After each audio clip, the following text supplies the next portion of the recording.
Welcome to this episode of the Northeast Cornerstone series, reaching viewers across Northeast India and beyond through Good News Television. Broadcasting from the serene hills of Kohima Nagaland in Northeast India, I'm your host, Wabang Moa. I am Jaja Nakro. This weekly TV series is brought to you in collaboration with Good News Television, GNTV Chennai. Here we showcase a unique blend of music and gospel programs from Northeast India. Our program, Northeast Cornerstone series, airs every Saturday from 5 to 6 p.m. on Good News Television, via satellite TV available nationwide on Airtel channel number 695, Jio TV, and online on our NECTV YouTube channel also. Today, our first music segment, we have a beloved version of the song about the Most High God. The song is called Yahweh, performed by the group Tourism from Kohima. Yes, and our media team produced this music video at various locations, namely Jaffa Mountain and the Kohima Cathedral. Here is the gospel anthem song Yahweh by the group Tourism from Kohima Nagaland.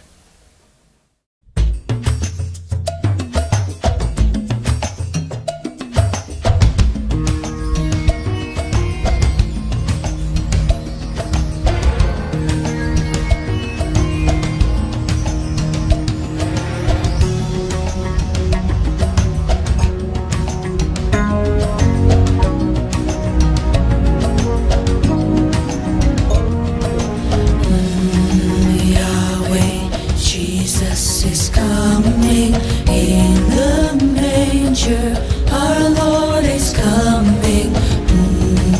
Yahweh, Jesus is coming. Born in Bethlehem. Born in Bethlehem.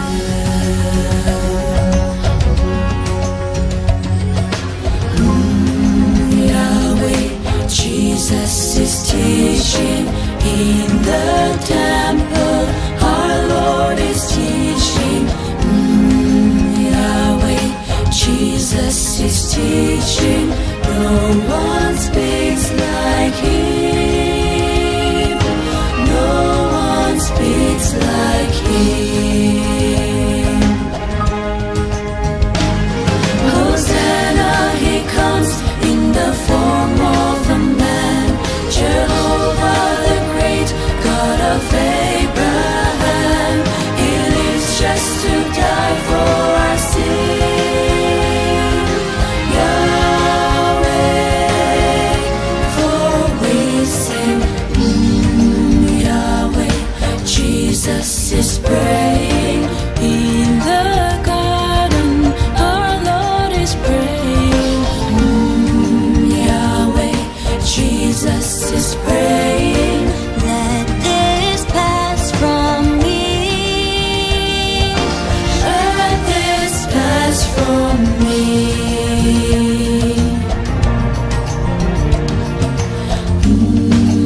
Yahweh, Jesus is dying on the cross there. Our Lord is dying. Yahweh, Jesus is dying, dying for our sin, dying for our sin.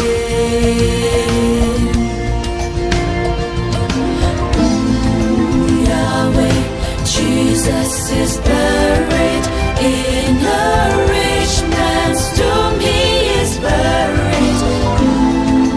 Yahweh, Jesus is buried, but He will not stay. No, He will not stay.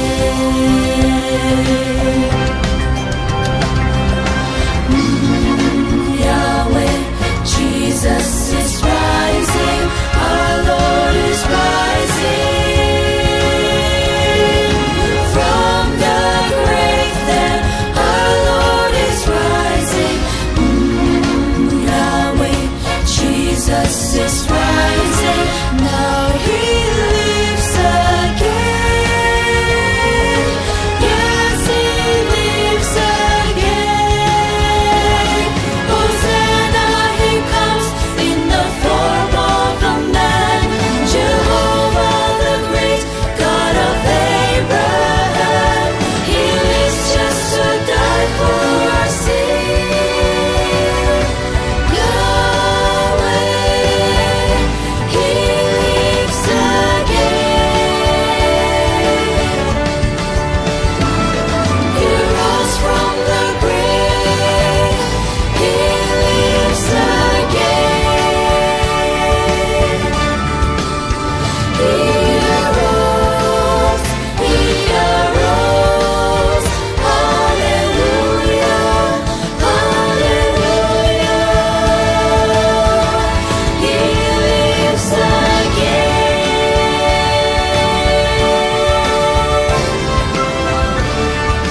That was the awe-inspiring Yahweh by Truism. For our feature today, we have within Northeast Cornerstone series, part 2 of the discussion talk show called Novo Symposium, a business sketch. And for the second episode of Novo Symposium talk show, we go through hardships and accomplishments of budding entrepreneurs of Teminyu Town, hosted by Wapang and Sekulu at the Teminyu Town Baptist Church Conference Hall, Nagaland.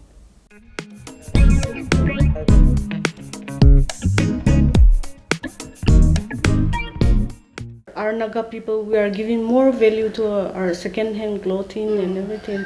Like we don't give value to local entrepreneurs.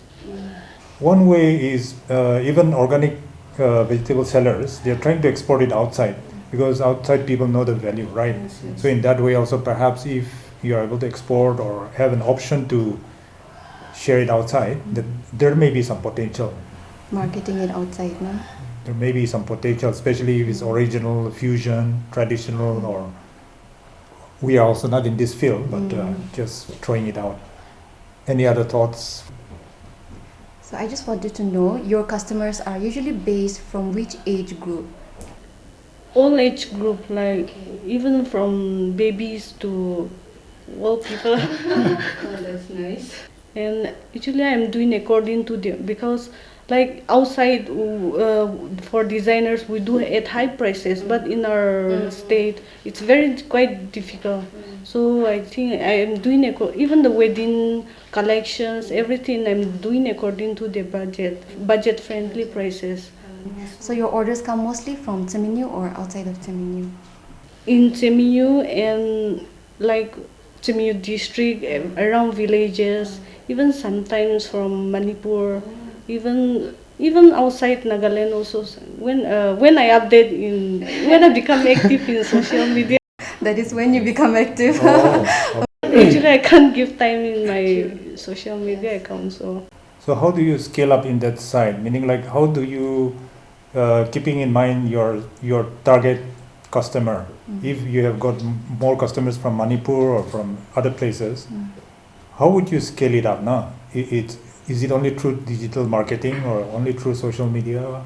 Actually, like it's quite difficult because I can't. For designer wear, I have to take the measurement personally so that I can do the perfect fittings, everything. So it's difficult in online. So like, if in the future I'm doing well, then I'm thinking to expand more of my business. Since we are not into fashion designing, so we don't know how it is the issues you face. True. Okay. I think we'll come back. Now we have the next entrepreneur. My name is Sanjilo, and I'm the manager of Tebzen Enterprise, and I'm also holding the HR administrator. Before I joined Tebzen Enterprise, I was a teacher in Kohima, so I've been there for 6 years. And like many of you, when the pandemic came, the ideas, the bulbs started glowing, so we also decided to like venture into new projects. Personally, for me, when I was in my college days, I was also running a small shop in Kohima, because since I was in Kohima College, I used to go for the morning shift. So it starts from 6 to 10:30.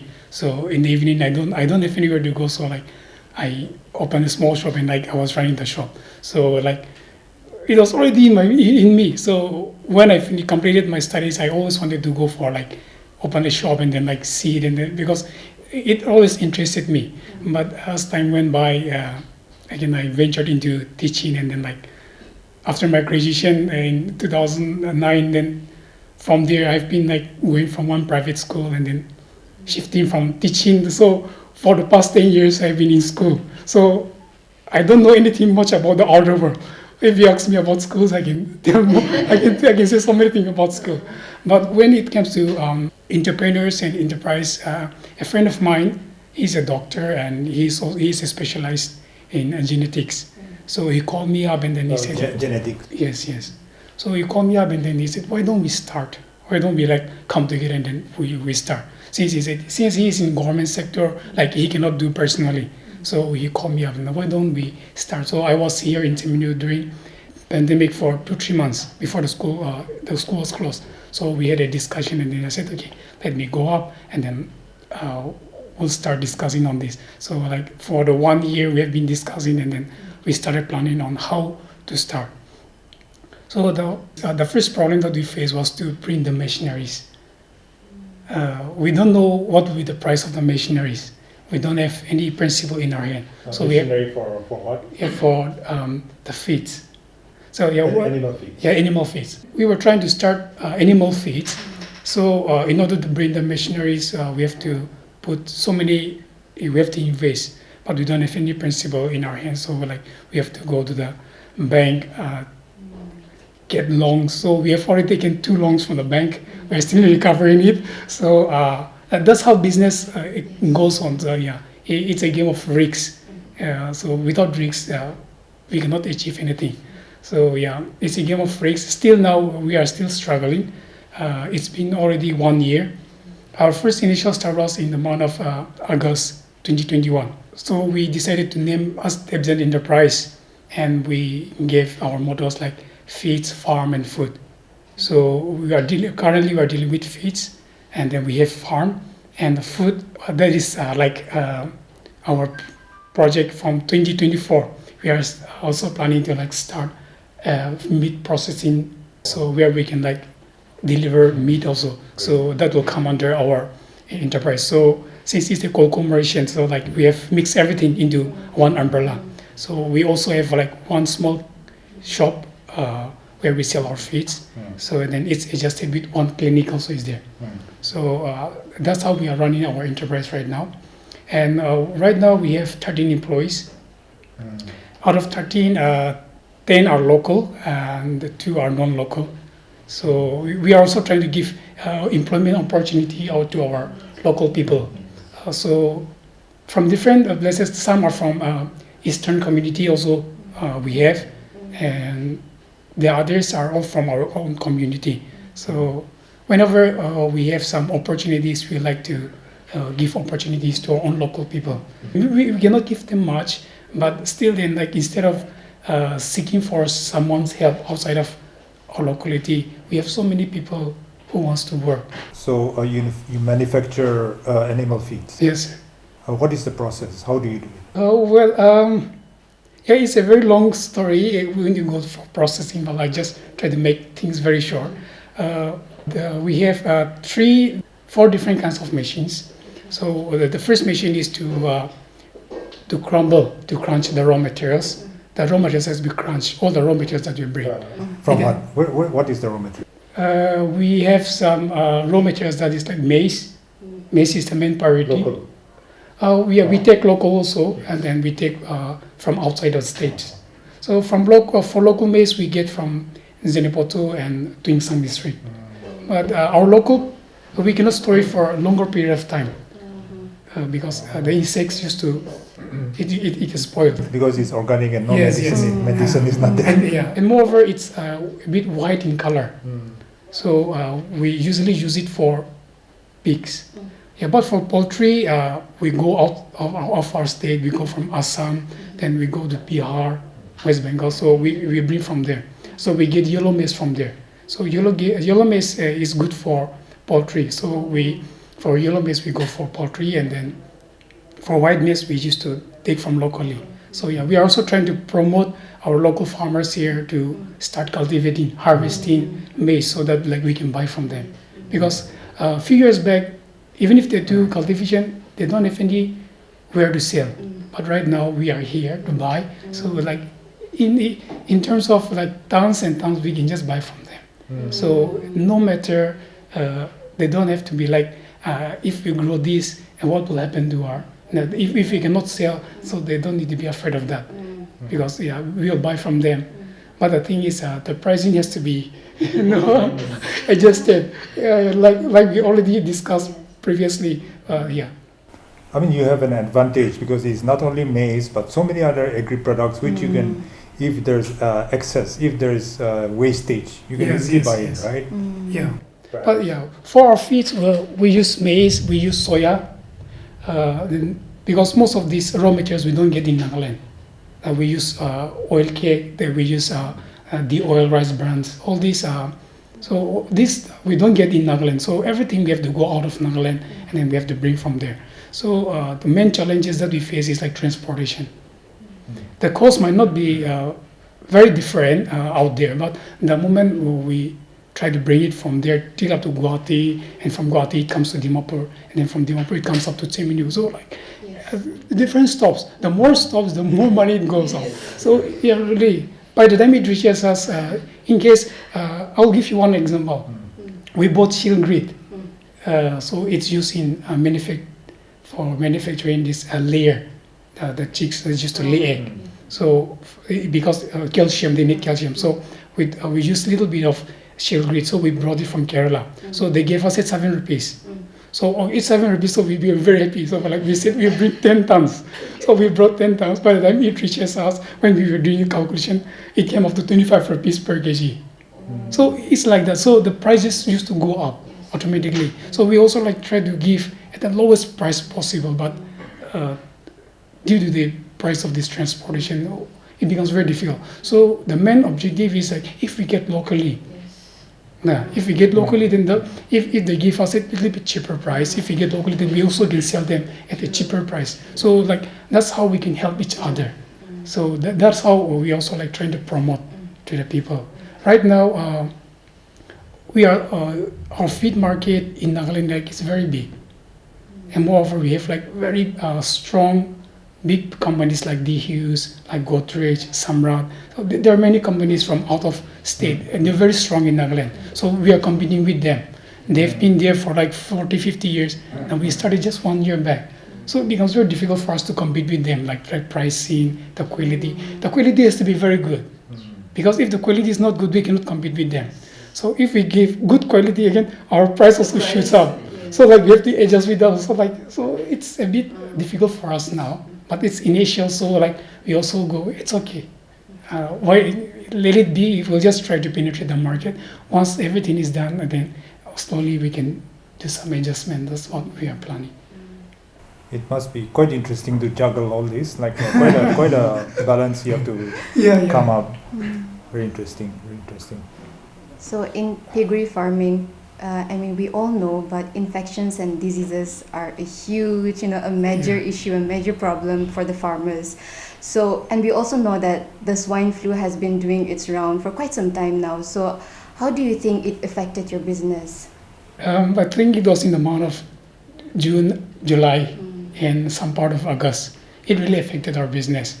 We just went down from like 80, like straight down to 30, or because it really affected us a lot. We were not able to bring raw materials from outside also, because like there is no production. So when there is no production, we cannot bring raw materials.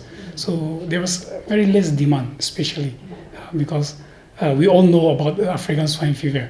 So once it comes, it just kills everything. Also, there is no cure for that also. So like we are also very we were in a dilemma at that time, so we don't know what will be the prospect. We thought, okay, if this goes on, then what will happen to us? Not like a time came to us like, yeah, if this goes on, what will happen to us?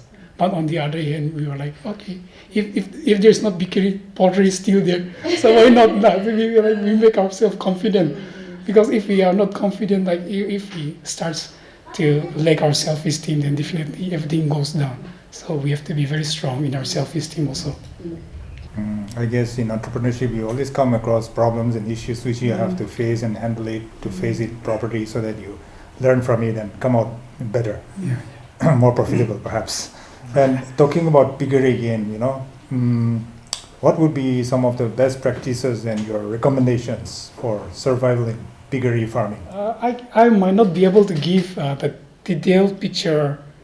From what I know, since we have our piggery farm, like from that experience, I can give you some thoughts. But for technically, we have, as I said, we have a doctor, and we also have some scientists from outside of our state who are helping us. So we used to consult them, and since our consultant technically is a vet doctor and he specializes in genetics, so like 24/7, like we used to call him up, like something goes wrong. So what I would like to suggest to other farmers who are trying to go with piggery is like, do you have a connection with the doctors?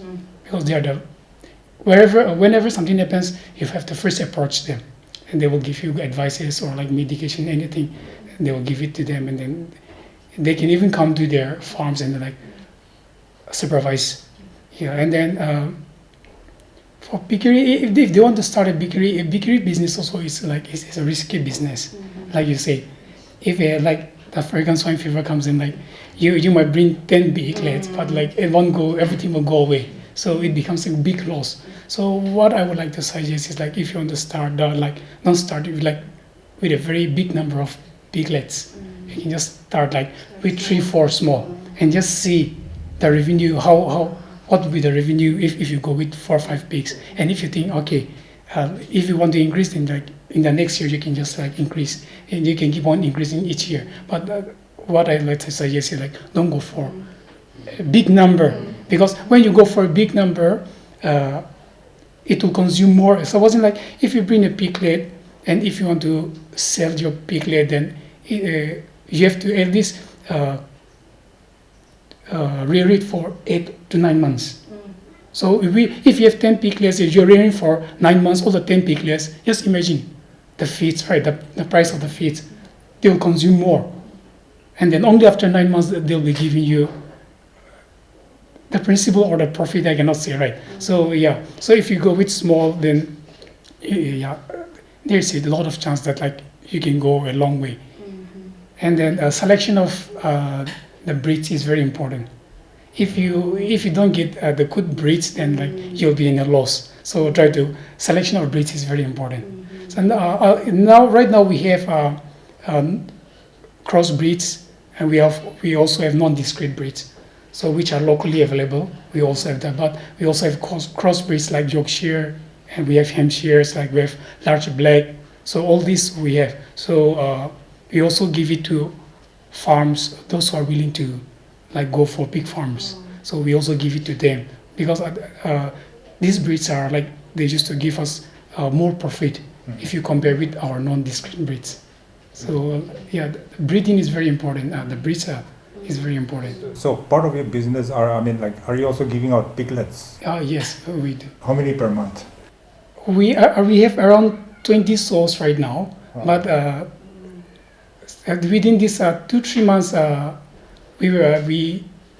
there was like a complete stop of the sale of piglets also because of the African swine fever. So like we have to rear it ourselves. So we are rearing it ourselves, and then just recently, just few months back only, the business started flourishing. People started to come and buy piglets. So yeah, it depends on sometimes in a month 2 souls used to give birth, or like sometimes in whole month we don't have any like piglets also. In some months like there are 3-4 mother they just give piglets. So like we cannot calculate exactly at what height.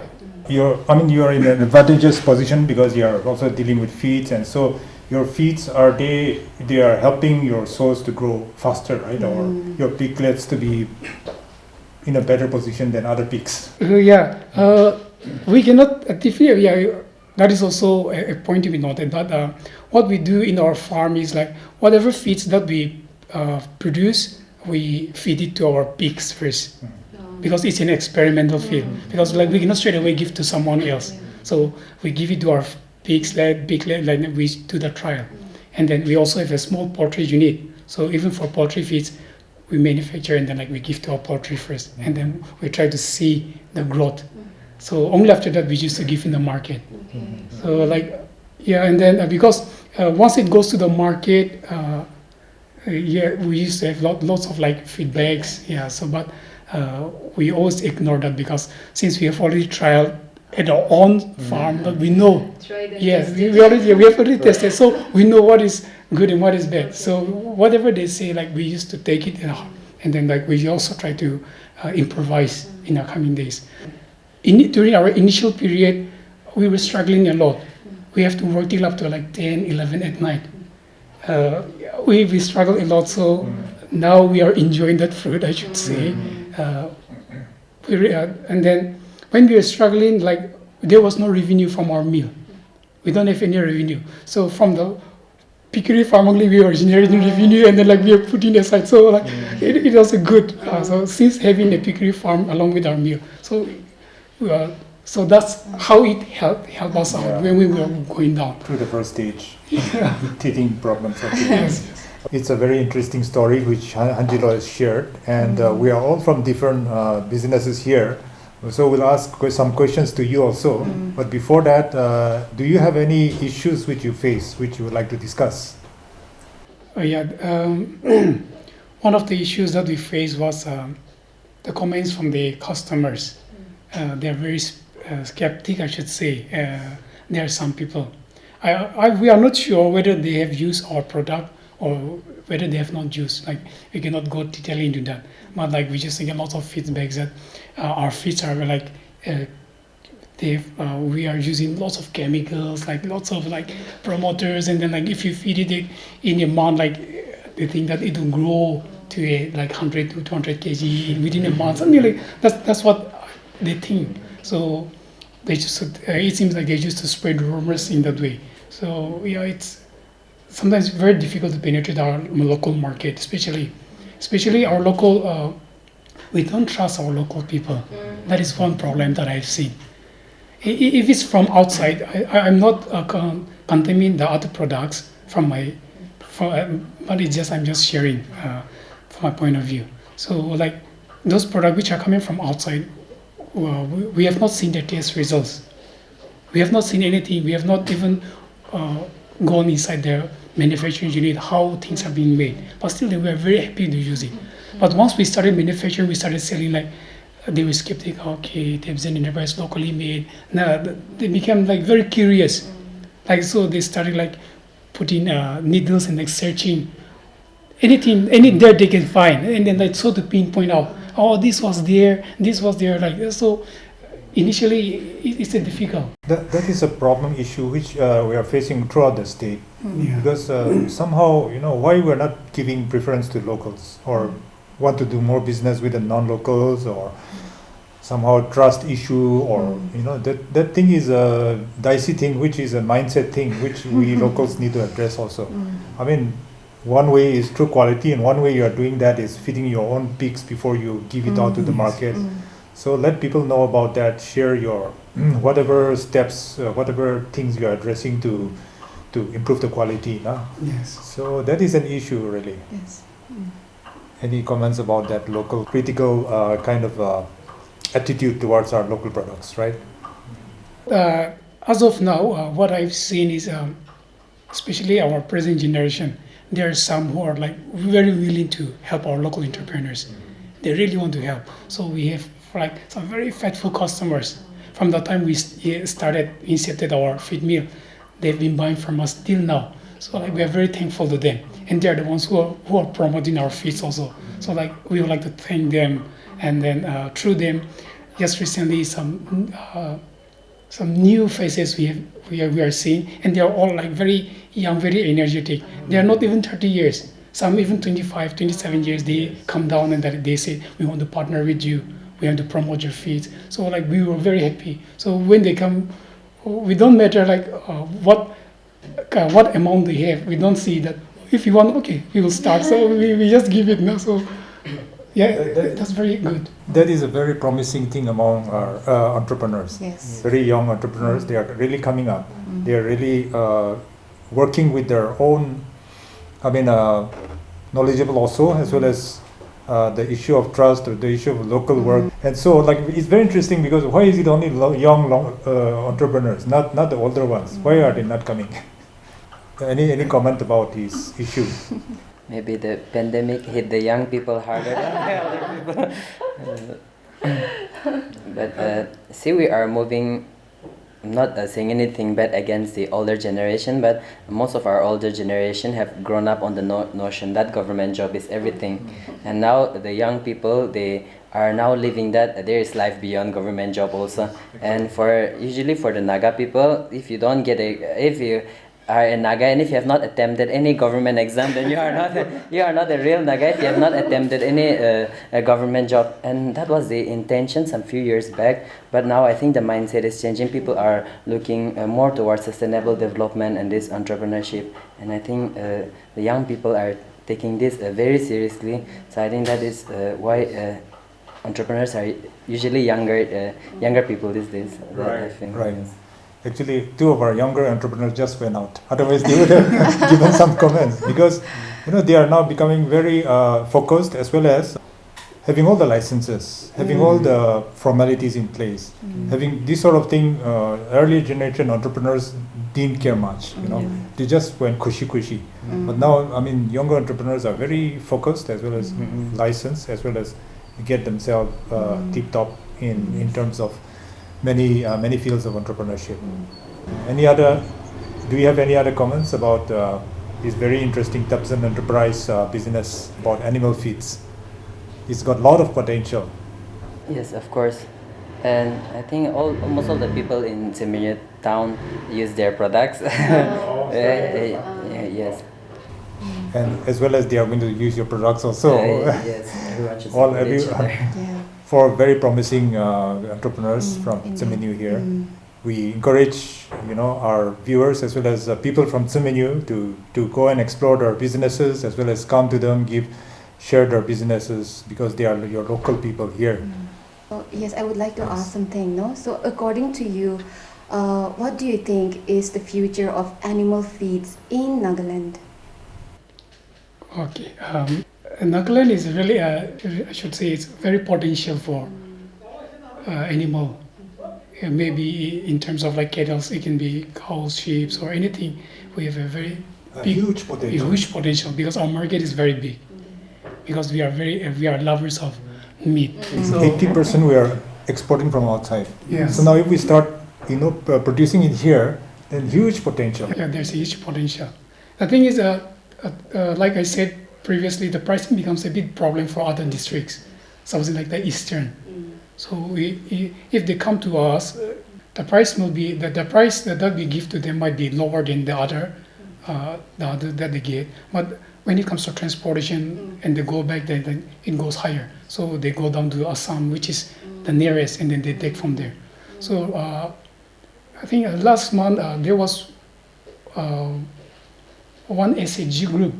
They wanted to take from us, but like I said, due to this problem, what we did was like we sent them premixes instead of feeds. We mixed the vitamins that we use in our feeds. We mix it and then we package it and we send it to them so that they can use it in their own feeds. So like it's not that they have to use only our feeds. So that's one thing that we also like to tell farmers, especially those are rearing 1-2 pigs at home, that they don't need to like go only with our feeds. They can just use the household wastage. They can just mix it with the feeds and they can just use it. It's not that since they are buying all of the feeds, they have to feed only that. It's not that, because they have also they should see that at the end of the day whether they get in the profit or not. So in most cases we don't calculate the profit. So that's how we always like fail in our business also. Yeah. And then the market, as I said, it's a huge market. So what we are hoping is that we can see, like, even within our Seminyo district, there are like some 3-4 young people who have already started piggery.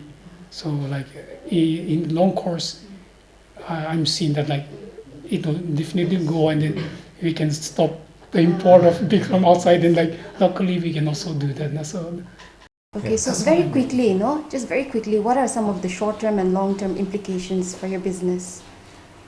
Yeah, we have not thought about that, but what we have thought is like we'll go a very long way. That's what we are thinking, and every planning that we have set 2024, we have set a target that we'll shift to a better location, and we'll try to bring automatic plants so that we can give not only to Seminyo, but we can supply to all the other districts, and then also, if possible, outside of our state. So that's what we are planning. Because we had one very good response from FarmTech, from Guwahati. there's a scientist. We send our samples for them for testing. So after the result was, after the testing, he himself he called us up and he was very happy with our sample testing. They graded A grade in Northeast. So he called us personally. He said like, "You send your feeds, I'll just promote it for you." Very happily, so. But as of now, we cannot do that because it's a small plant. So once it starts going out like here, so Sure. in the long term, we are just playing. We hope that it will grow. Great. Yeah, and we are hoping that like some more feed plant also might come in the future since we have already started. So That's very much we are needed, taking no? with our step, they might also come up. So yeah, it will go a long way. That's what. Very promising, very promising. Is there any question you would have for Hanjilo? If not, we'll go to questions for younger and for brother Solo and yeah. Oh, okay, I guess okay. that's it. So, do you have among the four of you any questions for younger? It's not a question, but like I think I heard that I was in Kohima. Sorry, I was in Kohima at that time, so I heard that in Semidi also like gym is going to be started. So like people were like. Lots of rumors were spreading. How come 70 people did this? But when I came down and I saw that the way they've progressed, like really, it was I was really very happy the way people have approached them and then like they're doing their business, and we hope that they will flourish. Any comments or questions for Solo here? Okay, one question. Is there any possible chance for setting up a physical store in the future for your store? Okay, thank you for the question. I think I forgot to mention earlier, or I've forgotten that I've mentioned. Yes, Temenyo online store purely functions online as of now. And offline, we have our own thrift store as well. We do thrifting and other small businesses. But Temenyo online store is also planning to open a small outlet here in Temenyo town so that it could also be a stock point for our store. Yes, that is like our main dream. As of now, we want to open small outlets everywhere so that people can, like say, get access to the thing. That shopping is really fun. Yes, thank you. It was quite interesting, very interesting, illuminating talking to you. That was Novo Symposium from Temenyo Town, a business catch talk show for entrepreneurs of our Northeast region. Viewers, we would love to hear from you. We value your feedback. You can visit our website and email ID at northeastcornerstonetv.in displayed on your screen, or you can go to the comments section below and share your comments or suggestions with us. For more gospel music, let's view the vibrant and grand opening of the Nagaland Baptist Church Council NBCC during the celebration of their 125th year sesquicentennial jubilee. The grand opening involved great music and a procession of the believers and church leaders commemorating the event that was held at the NBCC Convention Center, Kohima.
This is a story of grace.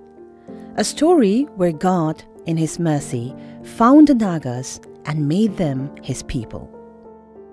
The history of Christianity in the Naga Hills traces back to the Shan mission, with the American Baptist Foreign Society sending their missionaries to China and Burma. These missionaries traveled to northeast India as a possible passage to their destination, but things changed as their mission could not materialize as planned. Instead, the foundation of Christianity was laid while they were in Assam. It was here that they first encountered the Nagas, whom they called the Hill People. This meeting changed the Nagas forever. What was meant for another race, Nagas became its recipients. They became inheritors in this story of grace. The year was 1872 when Dr. Edward Winter Clark, along with his interpreter and evangelist Kodula, visited Molungkimong and conducted the first baptism on Naga soil. On the same day, the first Christian worship was also conducted. Despite much opposition and persecution, the efforts made by the first Christians among the Ao Nagas and the missionaries gave way to much of what took place in the region thereafter. It opened doors to missionaries who soon treaded their ways to different tribal groups and villages. The pioneering church leaders were devoted to the service of the Lord, and their sacrificial contributions helped to reach out to every corner of the Naga Hills. Today, as Nagas celebrate 150 years of Christianity in its land, the story of grace is ever more magnified. This milestone celebrates God's plan for the Nagas and His faithfulness all these years. It is also a call for all Nagas to take on the unfinished task left by the missionaries and reach out the gospel. The seed of the gospel that was sown a century and a half ago has grown all over Nagaland, and today we have come together as a big family, the NBCC family, to celebrate His story and His faithfulness. And here we are in His presence.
That was the grand opening of the Nagaland Baptist Church Council, NBCC, during their sesquicentennial celebration at Kohima.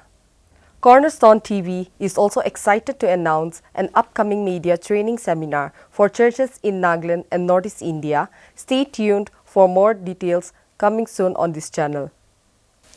Well, viewers, that's all for today. Be sure to join us next time for the episode of Northeast Cornerstone next week at the same time on Good News Television. Until then, God bless and good night from all of us here.